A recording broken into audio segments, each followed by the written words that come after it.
Workout ಮಾಡುವಾಗ cardio ಮಾಡುವಾಗ ತುಂಬಾ ಸುಸ್ತಾಗುತ್ತೆ, ಏನ್ ಮಾಡ್ಬೇಕು ಅನ್ನೋದು ಫ್ರೆಶ್ ಆಗಿ ಫಿಟ್ನೆಸ್ ಜರ್ನಿ ಶುರು ಮಾಡಿರೋರ್ ಕಂಪ್ಲೇಂಟ್ ಆಗಿರುತ್ತೆ.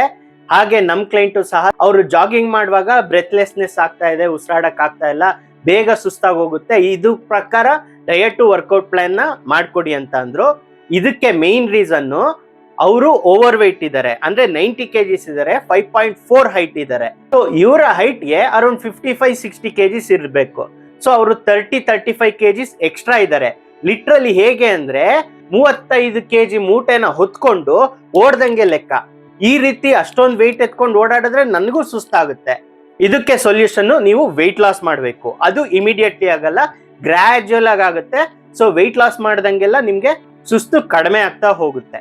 ಸೇಮ್ ನೀವು 15 kg 20 kg ಓವರ್ ವೆಯ್ಟ್ ಇದ್ರು ಅಷ್ಟೇನೆ, ಅಷ್ಟು kg ಡಂಬಲ್ಸ್ ಅಥವಾ ವೆಯ್ಟ್ಸ್ ನ ಬೆನ್ ಮೇಲೆ ಹಾಕೊಂಡು ದಿನಪೂರ್ತಿ ಓಡಾಡ್ತಿರ್ತೀರ. ಅದಕ್ಕೆ ನಿಮ್ಗೆ ಮನೆ ಕೆಲಸ ಮಾಡ್ಲಿ, ಇಲ್ಲ ಸ್ವಲ್ಪ ಅಂಗಡಿಗೆ ಹೋಗಿ ಬರ್ಲಿ, ಇಲ್ಲ ಒಂದ್ 2-3 ಫ್ಲೋರ್ ಸ್ಟೆಪ್ಸ್ ಹತ್ಬಿಡ್ಲಿ, ಬೇಗ ಸುಸ್ತಾಗಿ ಹೋಗುತ್ತೆ. ಅಷ್ಟು ವೆಯ್ಟ್ ಎತ್ಕೊಂಡು ಎಲ್ಲಾ ಕಡೆ ಓಡಾಡ್ತಿದ್ದೀರಾ. ಈವನ್ ಲೋವರ್ ಬ್ಯಾಕ್ಗೆ ಮಂಡಿ ಪೇನ್ಗೂ ಇದೇ ರೀಸನ್. ಅಷ್ಟೊಂದು ಪ್ರೆಷರ್ ನಿಮ್ಮ ಜಾಯಿಂಟ್ಸ್ ಮೇಲೆ ಬೀಳ್ತಾ ಇದೆ, ಆ ಜಾಯಿಂಟ್ಸ್ ಎತ್ತಿಡ್ಕೊಳ್ಳಕ್ಕೆ ಅದ್ರ ಕೈಲಿ ಆಗ್ತಾ ಇಲ್ಲ, ಅದಕ್ಕೆ ಪೇನ್ ಕಾಣಿಸ್ಕೊಂತಿದೆ, ಆ ಜಾಯಿಂಟ್ಸ್ ಕೂಡ ಉಜ್ಜೋಗ್ತಾ ಇದೆ. ಫಿಟ್ ಆಗದೆ ನಿಮ್ಮೆಲ್ಲಾ ಹೆಲ್ತ್ ಪ್ರಾಬ್ಲಮ್ಗೂ ಸೊಲ್ಯೂಷನ್.